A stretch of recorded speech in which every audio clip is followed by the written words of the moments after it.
مولانا مزمل صاحب انہوں نے پوچھا ہے کہ حج سے جب بندہ واپس آتا ہے جو عمرے سے، تو اسے کیا جذبات لے کے آنا چاہیے تاکہ اس کی زندگی بہتر بنے؟ دیکھیے حدیث میں آتا ہے کہ جب بندہ حج کر کے واپس آتا ہے تو اس طرح ہوتا ہے جیسے ماں کے پیٹ سے پیدا ہوا، یعنی وہ بالکل گناہوں سے پاک صاف ستھرا ہوتا ہے۔ البتہ اسے حقوق ادا کرنے ہیں، اگر نہیں کر سکا وہ حقوق اللہ ہو یا حقوق العباد ہو، اور اگر واقعتاً اس نے بہتر طور پر حج کیا ہے تو وہ جس طرح ماں کے پیٹ سے بچہ پیدا ہوتا ہے، کوئی گناہ نہیں ہوتا، اسی طریقے سے اس کا نام عمل گناہوں سے پاک ہوتا ہے۔ تو اب اسے کوشش کرنا چاہیے کہ ہمارے نام اعمال میں گناہوں کا دھبا نہ لگے۔ جیسے ہم سفید کپڑوں میں جب آپ کسی تقریب میں جاتے ہیں پہن کے، تو کوشش یہ کرتے ہیں کہ ہمارے کپڑوں پر کوئی دھبا نہ ہو۔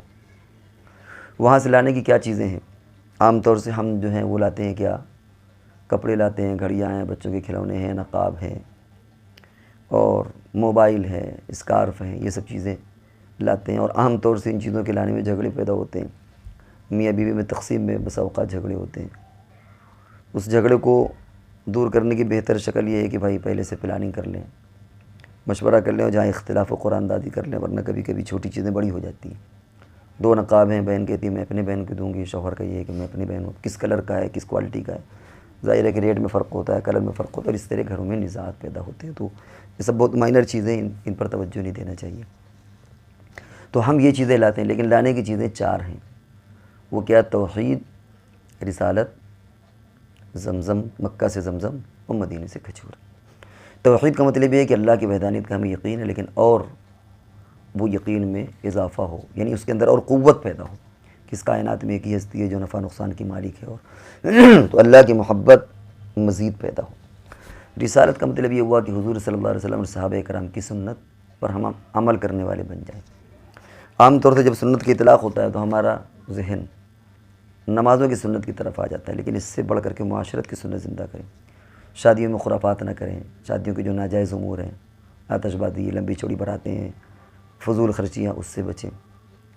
اور مثال کے طور پر ایک یہی ہے کہ ہم آج کی یہ جو محرم کا مہینہ مثال کے طور پر ہے، تو اس میں عربی اور چاند کی تاریخ کو فروغ دیں اپنے معاشرے میں۔ یہ بھی ایک سنت ہی ہے۔ حضرت عمر رضی اللہ تعالیٰ عنہ نے سن ہجری بنائی، یعنی اس کو ابتدا کی۔ تو اپنے مہینے یاد رکھنا، کیونکہ آج ہمیں انگریزی مہینے یاد ہیں، ہندی مہینے یاد ہیں، لیکن چاند کے مہینے ہمیں یاد نہیں ہے، محرم، صفر، ربیع الاول، یہ ہم کو یاد نہیں ہے۔ تو ہمیں اپنی زندگی میں یہ لائیں، یعنی ہر سنت کو، چاہے وہ نماز کی سنت ہو یا معاشرتی سنت ہو، اس کو اپنی زندگی میں اپلائی کرنے کی کوشش کریں، اس کو لاگو کریں۔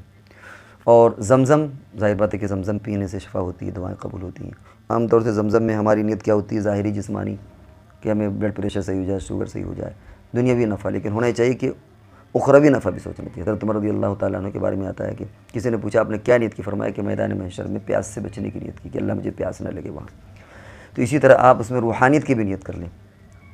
تو 4 چیزیں لائی جاتی ہیں، 2 روحانی تعلق سے، 2 جسمانی، یعنی ظاہری ہے، 2 باطنی۔ جو باطنی ہے وہ توحید اور رسالت، اور جو ظاہری ہے وہ زمزم اور کھجور۔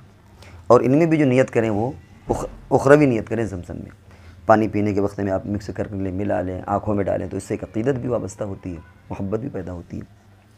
اور آخری درجے میں چوتھی چیز کیا ہے؟ کھجور مدینے سے، اس کو کھانے کا استعمال کریں۔ کھانے میں عام طور سے ہم کیلشیم کی دوائیاں کھاتے ہیں، اور اسی طریقے سے آئرن کی دوائیاں کھاتے ہیں، لیکن ان سے کیا ہوتا ہے کہ ہمارے دانت کالے پڑ جاتے ہیں۔ اب دیکھیں جو آئرن کے برابر کھاتے ہیں ان کے دانت کالے پڑنے لگتے ہیں، اور غلاظت جو انسان قضاء حاجت میں وہ رنگ تک اس کا چینج ہو جاتا ہے، اور آدمی یہ چیزیں نیچرل نہیں ہیں۔ ٹھیک ہے، آدمی کھا رہا ہے، ضرورت پوری ہوتی ہے۔ اصل کیا ہے کہ ہم کھجور کھانے کا استعمال اپنے استعمال میں لائیں۔ میٹھے سے اگر الجھن ہوتی ہے تو اس میں مکھن ملا لیں، ملائی ملا لیں۔ تو کھجور کھانے سے کیا ہوگا کہ ہماری صحت بہتر بنتی ہے، اس سے ہمارے جسم میں وہ جو تغیر جو بھی بتایا کیلشیم کے جو ٹیبلٹ کے جو سائیڈ افیکٹ ہوتا ہے وہ اس میں سائیڈ افیکٹ نہیں ہے۔ تو ہمیں یہ چیزیں غذا کے طور پر بھی لانا چاہیے، اس سے ہماری جسمانی اعتبار سے بھی ہمیں فائدہ ہے۔ اور اگر اس محبت سے کھائیں گے کہ شریعت میں باقاعدہ حضور صلی اللہ علیہ وسلم نے اس کی فضیلت بیان کی، تو ظاہر بات ہے کہ پھر نیکی بھی ملے گی۔ تو ہم جب حج سے واپس آئیں تو یہ 4 چیزیں ہم کو لانا چاہیے: توحید، رسالت، اور مکہ سے زمزم، اور مدینے سے کھجور۔ اور یہ جو باتیں کہی گئیں اگر ان پر عمل کریں انشاءاللہ تو بہت نفع ہوگا۔